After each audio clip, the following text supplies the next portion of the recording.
Okey, seterusnya kita tengok kontrak yang diguna pakai dalam takaful. Okey, so yang pertama kontrak tabarruk. Okey, so tabarruk itu secara literalnya bermaksud derma atau hadiah. Okey, so dalam prinsip ini tabarruk ialah peserta bersetuju untuk melepaskan semua bahagian atau sebahagian daripada derma atau sumbangan bagi membolehkan ia memenuhi tanggungjawab saling membantu dan saling menjamin. Okey. So, dalam kontrak takaful, apa yang dimaksudkan dengan tabarruk ialah sejumlah tertentu derma ikhlas yang dibuat oleh peserta bagi tujuan tertentu seperti yang dinyatakan dalam perjanjian atas semangat persaudaraan dan saling bekerjasama. So, tabarruk fund ini akan digunakan untuk membantu ahli yang ditimpa kesusahan. Okey. Cumanya dalam konteks tabarruk fund ini, orang yang ada high risk, dia punya contribution dia kena lagi tinggi lah, kan? So dia kena derma lagi tinggi. Orang yang low risk dia akan lower lah contribution dia. Okay, so risiko kita biasanya secara general lah kita tengok sama ada lelaki atau perempuan. Okay, so ada risiko yang berbeza. So kalau lelaki itu kita tengok dia merokok ke tak. Okay, so kalau merokok dia higher contribution. Okay, lepas satu lagi yang general kita tengok pada sudut umur. Okay, semakin tua, semakin tinggi umur, semakin mahal contribution. Tapi tak juga sebenarnya. Sebab baby pun, maknanya umur kecil, baby daripada baru lahir sehingga, saya tak ingat, 5 tahun kot ke 7 tahun. Contribution dia pun agak tinggi. Kan? Lepas tu baru dia turun. Okay. Sebab apa? Umur usia muda itu maknanya umur antara 0 ke 7 5 atau 7, saya tak ingat. Dia punya risiko lebih tinggi, risiko penyakit dan sebagainya. Sebab tu kalau kita tengok agak normal sebenarnya untuk budak-budak baby ni masuk hospital adalah kena influenza, rotavirus dan sebagainya, kan?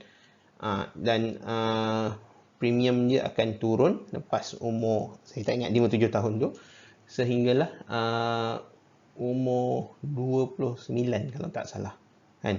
Tapi bila dah start umur 30, dia akan start naik balik dia punya risk dia tu. Okay, so bagaimana risk ini, risiko ini diukur berdasar, dia ada table dia lah. Ini kalau orang ambil actuarial science, dia memang ada dia punya measurement dia lah, macam mana kita nak ukur risk setiap seorang. Sebab dia akan tengok bila, in a way dia akan tengok berdasarkan table itu bila orang ni akan mati sebenarnya, dan orang ini risikonya bagaimana, kan? So daripada situ baru dia boleh calculate the right contribution amount, kan? Okay. Okay, seterusnya kontrak yang dipakai adalah kontrak wakalah. Okay, so wakalah ini antara kita dengan wakalah ni biasalah semua dah tahu kan, wakil atau agensi.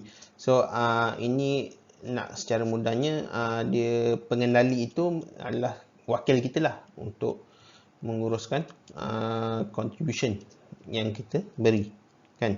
Okay, so sebab dia mengurus, dia wakil, dia dibenarkan untuk mengenakan bayaran. Dia boleh dapat management fee. Okay.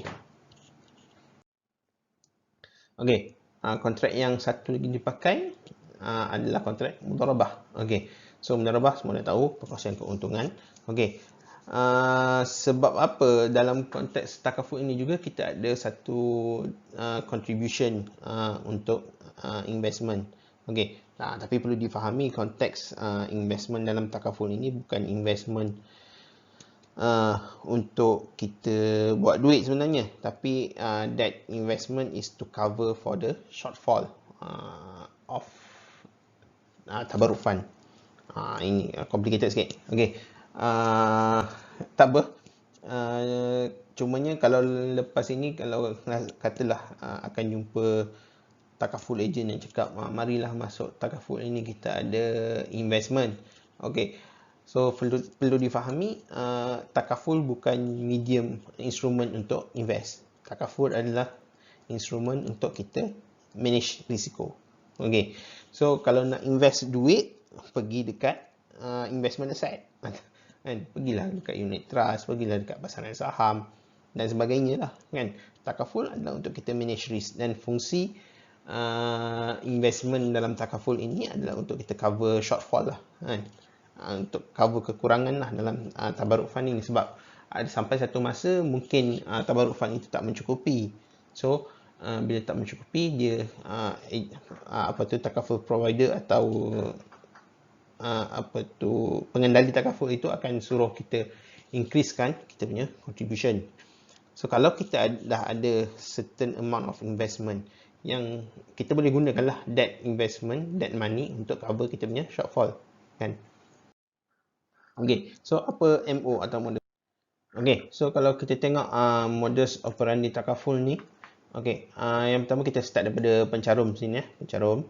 Okay, so bila pencarum dia masukkan duit, dia akan pergi kepada satu charge wakalah.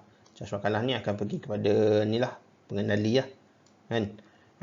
Tak kisahlah takaful ikhlas ke, syarikat takaful Malaysia Berhad ke, M takaful ke, whatever takaful lah, Peru BSN dan sebagainya. Okay, dan katalah 200, so sini katalah masuk RM10, kan. So the balance 190 akan masuk 2 account kat sini. Okay, so account kat sini ini bergantung, kan. Kalau sebenarnya kita boleh adjust, kita nak masuk account kat sini berapa, account kat sini berapa. So kena pandai sikit lah, kena. Kalau tak tahu, biasanya agent lah yang akan buat calculation untuk kita, kan. So kalau tahu, bolehlah adjust, kan. So dia akan masuk daripada akaun khas dan juga akaun peserta.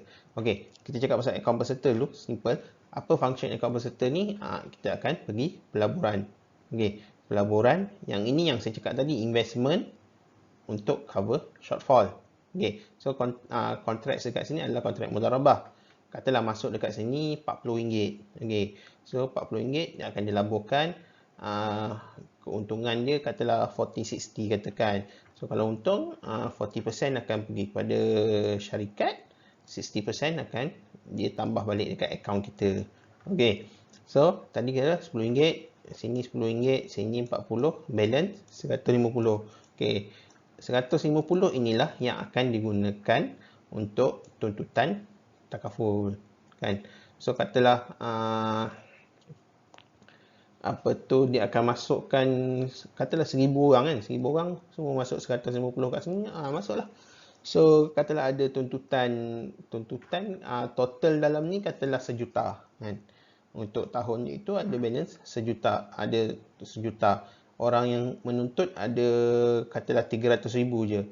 So ada balance 700,000, kan. So dia ada surplus. So bila ada surplus, dia akan pusing balik masuk dekat akaun peserta. Okey, tapi dia bahagikan lah. Bukan setakat akaun peserta je lah, dia akan masuk juga dekat pemegang saham, kan, atau syarikat, kan. Tapi dia akan bahagi-bahagikan lah. Dia bukan yang masuk 300,000 dekat akaun kita, tak. So katalah ada 1000 peserta, dia akan bahagikan lah ikut kita punya contribution tu. Okey. Okay, so ada 2 akaun. So akaun khas dengan akaun peserta. So kita cakap pasal akaun peserta adalah akaun simpanan. Ini adalah menjadi hak kita, sama ada dah tamat tempoh atau tak, kan. Contohnya let's say kita punya period tu kita ambil sampai umur 70 tahun contohnya. Tapi bila umur 60 tahun kita rasa nak tamatkan dah akaun ni, kan. So sini burn, tapi sini ada, kita boleh ambil kita punya duit. Okay. Dan yang kedua adalah akaun khas peserta. Ini dikenali sebagai akaun tabarruk. Okay. So ini daripada akaun inilah digunakan untuk bayar manfaat atau tuntutan kepada peserta yang terlibat dengan musibah. Okay.